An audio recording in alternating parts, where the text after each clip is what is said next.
Já tivemos um vídeo sobre astronomia chinesa, então que tal agora a gente conhecer alguma outra cultura?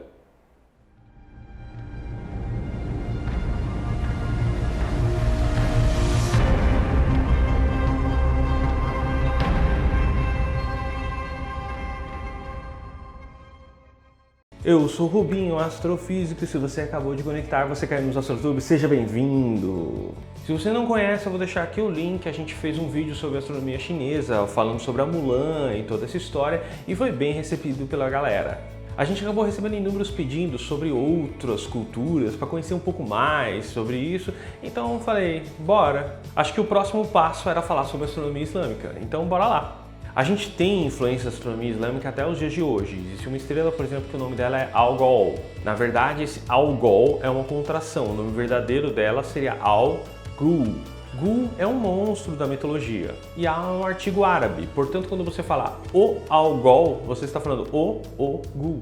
Outra estrela que tem um nome árabe também é a estrela Arkenar, que é uma estrela conhecida pelo seu formato bizarro e seu disco. Arkenar, em árabe, quer dizer o rio ou fim do fluxo. Na cultura islâmica é importante conhecer a astronomia, por exemplo, você precisa saber a direção que está Meca para fazer a sua oração, você precisa saber a hora que o sol vai se pôr e ele vai nascer para comemorar o Ramadã.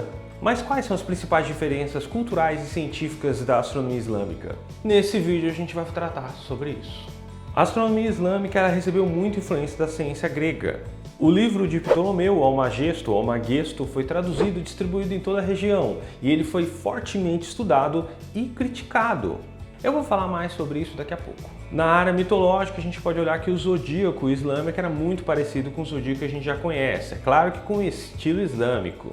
Várias constelações possuem apenas algum design diferente, mas lembram muito o design que a gente conhece. Por exemplo, o Perseus. Uma coisa diferente e bem legal é que parece que a cultura islâmica tinha uma coisa meio antropomórfica assim com os planetas. Eles representavam os planetas como pessoas. Mas quando eu digo isso, não é que nem a mitologia grega ou romana que os planetas eram deuses. Eles eram representados por pessoas. Mercúrio, por exemplo, é um escriba, estava sempre escrevendo, sempre com uma folhinha na mão, pronto para fazer um rascunho. Vênus era uma artista e representava sempre uma mulher, pintando, desenhando ou tocando algum instrumento. Marte era um guerreiro e sempre representado com uma espada e a cabeça de algum inimigo, não sei, algum outro planeta. Júpiter era um juiz, então ele está sempre com um turbante, pronto para julgar a galera. O Sol e a Lua também tinham representações humanas e também tinha um outro planeta que era considerado um planeta invisível, que é representado sempre com uma pessoa cheia de cobras. Que planeta é esse? Na mitologia árabe tem algumas histórias muito bonitinhas e eu vou contar uma para vocês. Você já ouviu falar da constelação de Ursa Maior? Ursa Maior é essa constelação aqui que vocês estão vendo. A gente conhece ela como parecendo com uma colher de sopa, quando na verdade é a representação de um urso com um rabo bem grande. Na mitologia islâmica, esta é a constelação da procissão de Al-Nash. Para ser mais direto, na verdade é o funeral de Al-Nash. Essas 4 estrelas que formam o finalzinho aqui, o corpo do urso, é o caixão de Al-Nash. E essas 3 estrelas aqui são suas filhas peregrinando, levando o caixão no funeral. Elas se chamam Al-Qaid, Mizar e Alioth, todas seguindo o funeral do pai. Aí você vai perguntar, mas como Al-Nash morreu? Al-Nash foi assassinado. Ele foi assassinado por Al-Jade. E onde está Al-Jade? E Al-Jade é a estrela polar. Estrela polar, se você não sabe, é uma estrela que se localiza exatamente no Polo Norte Celeste. Se você acompanha o canal, sabe que os movimentos diurnos realizam um movimento de leste para oeste. Isso faz com que a gente tenha um ponto no céu onde tudo parece girar em torno dele. Esse ponto é o que a gente chama de Polo Celeste. Se você está no hemisfério norte, esse Polo Celeste possui uma estrela exatamente nesse ponto, que é a estrela polar. Aqui no hemisfério sul a gente não tem essa sorte, mas essa é a estrela Al-Jade. O que acontece é que ao longo da noite, todas as estrelas estão buscando o assassino de Al-Nash. Todas as estrelas procuram Al-Jade e continuam procurando eternamente sem nunca encontrá-lo. Eu preciso lembrar que nessa época a astronomia e a astrologia eram unidas e, portanto, não havia separação entre as duas. Isso era um pouco problemático para a época, portanto os astrônomos eram mal vistos, porque a astrologia meio que tirava o poder dos deuses que eram os únicos que poderiam prever o futuro. Mesmo assim, existiam grandes cientistas árabes, por exemplo, o caso desse cara aqui, que eu não vou arriscar dizer o nome dele para não ofendê-lo com a minha péssima pronúncia.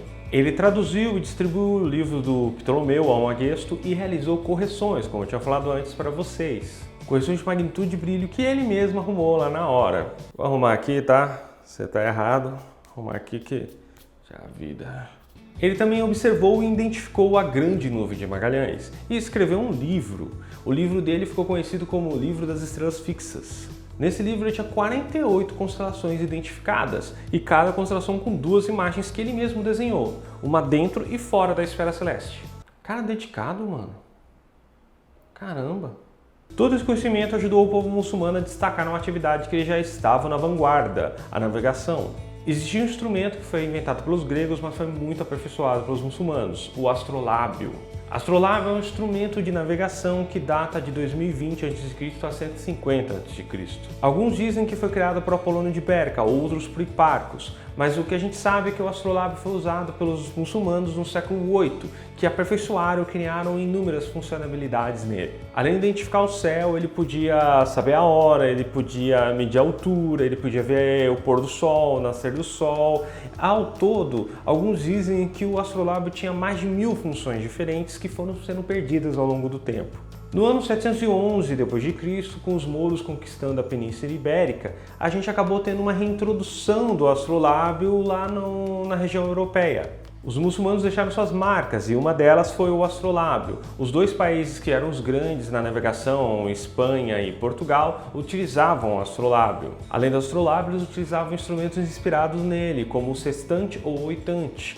Daí dá para entender um pouco da influência muçulmana na época. E aí, deu para aprender bastante sobre a astronomia islâmica aqui? Curtiu essa mitologia? Curtiu essas histórias? Que outra cultura astronômica você deseja conhecer? Comenta aqui embaixo para a gente saber, anotar e fazer um vídeo futuro. A astronomia indígena? A astronomia japonesa? Comenta aqui embaixo para a gente ter uma ideia. Aliás, como eu sempre digo, o AstroTubers é feito por astrônomos profissionais. Então, portanto, não esquece de ajudar a gente a continuar com o canal vivo, a gente precisa disso. Comenta aqui embaixo, dá um like, compartilha esse vídeo, joga lá no grupo da família. Aproveita, se você quiser ajudar a gente bem, você pode se tornar um membro do canal contribuindo para a gente continuar mantendo o canal. Ou então, vai lá na lojinha da Vidiverso e compra algum item legal e aí a gente sabe que com isso você vai estar nos ajudando a manter o canal vivo. E eu agradeço demais a participação de todos vocês aqui. E se você quiser saber mais sobre astronomia e ciência em geral, se inscreva no nosso canal.